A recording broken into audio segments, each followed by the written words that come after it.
For many, these images brought to the world's attention by the whistleblowing website WikiLeaks have already come to encapsulate the horrors of the Iraq War.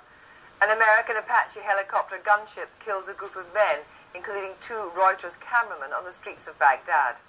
A van drives by, and when the passengers get out to help the wounded, they also come under attack. Amidst the bloody confusion that ensues, there's one image of hope, when an American soldier runs to the vehicle to try to save the lives of 2 children caught up in the carnage. This is his version of what happened that day. It includes images you may find disturbing and strong language. Here's Bravo Company specialist Ethan McCord.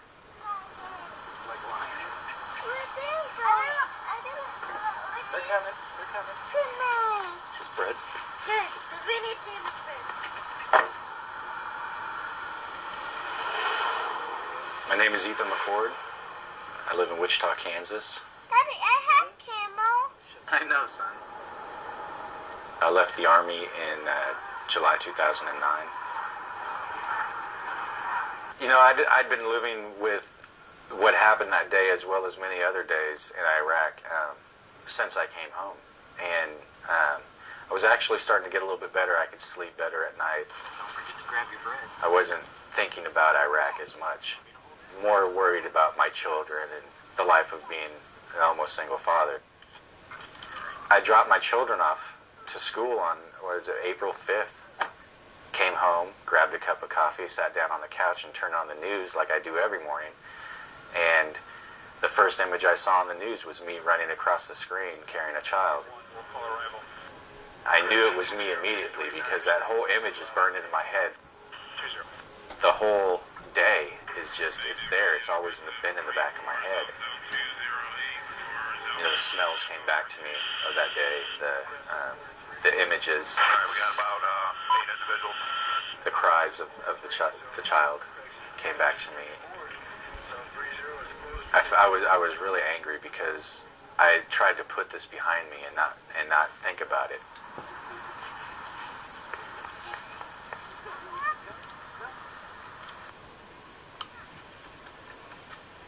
I always wanted to join the military ever since I was a kid. I just thought it was, you know, the whole glorified, glamorized, being a soldier type of thing. I decided to join the infantry even though a lot of people were telling me not to. I felt that if I was going to go Army, I was going to go Army all the way.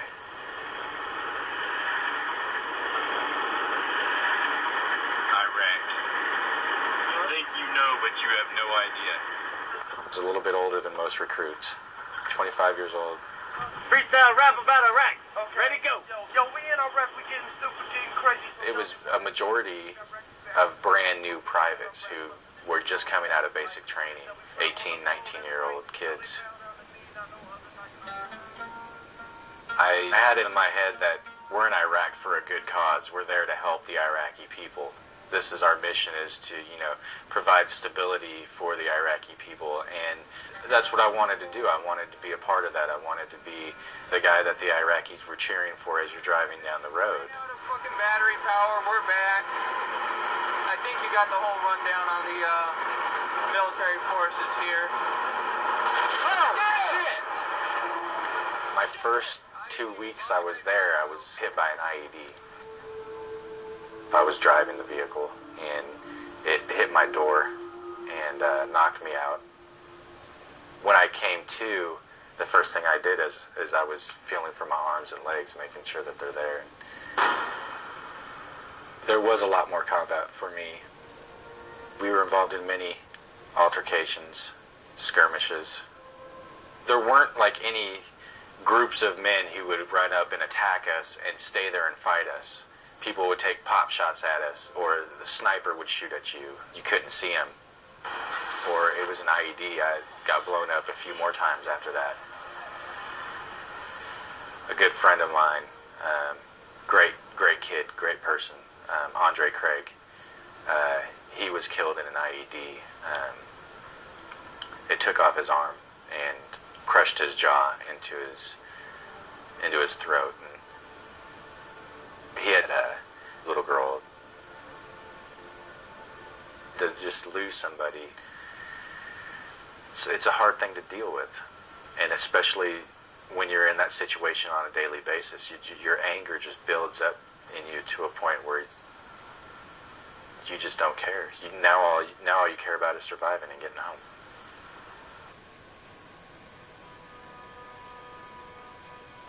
We left the FOB, the forward operating base, at about 4 a.m.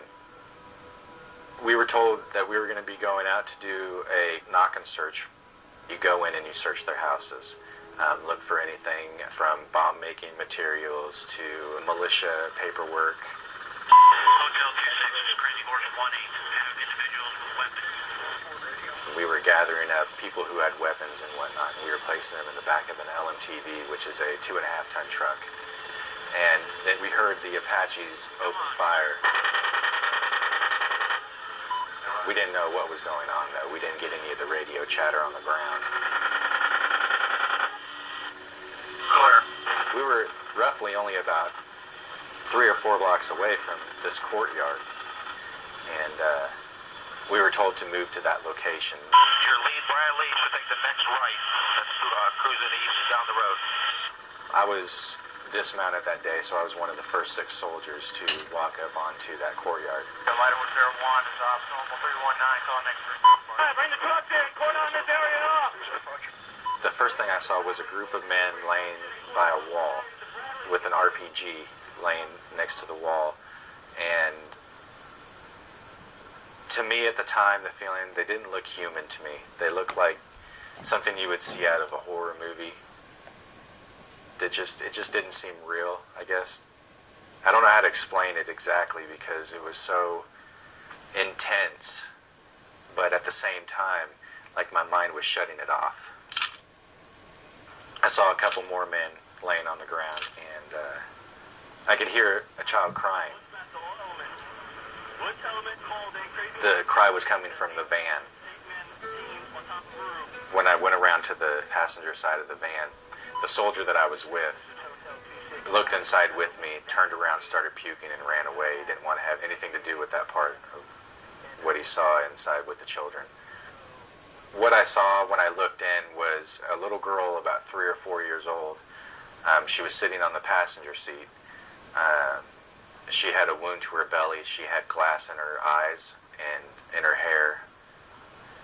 Next to her, laying half on the floorboard with his head resting on the bench seat, was a boy about 7 or 8 years old. I immediately thought he was dead. He wasn't moving or breathing. Next to him in the driver's seat was who I assumed was the father. When I first pulled the girl out and I had her in my arms, cradling her, it's kind of weird to explain it, but I almost felt as if I was holding my own child. And the emotions that were rushing through me, it was very emotional for me because my son was born just prior to this, and my daughter was close to the same age, and I kept picturing my own children, and I'm trying to pick as much glass out of her eyes as I can so that she can close them without cutting her eyes anymore. I was running water through her hair, trying to wash out the blood and the glass from her hair too, and the whole time I'm fighting back tears. We need a evac to the child. Got a wound to the belly. That's when you can hear in the video the medics say, "There's nothing else I can do for this girl here. We need to get her evac'd." And so he runs her to the Bradley. Baghdad Radio Spear 02 flight, free change zone 1. I went back outside to take pictures because we were told to take pictures of the scene. And when I looked back in on the passenger side, I saw the boy take like a labored breath. That's when I started screaming out, "The boy's alive, the boy's alive." I grabbed him, picked him up, told him everything was going to be okay, and started running towards the Bradley. He opened his eyes and looked at me, and I told him it was going to be okay, I have him, don't die, don't die. And his eyes rolled back into his head again.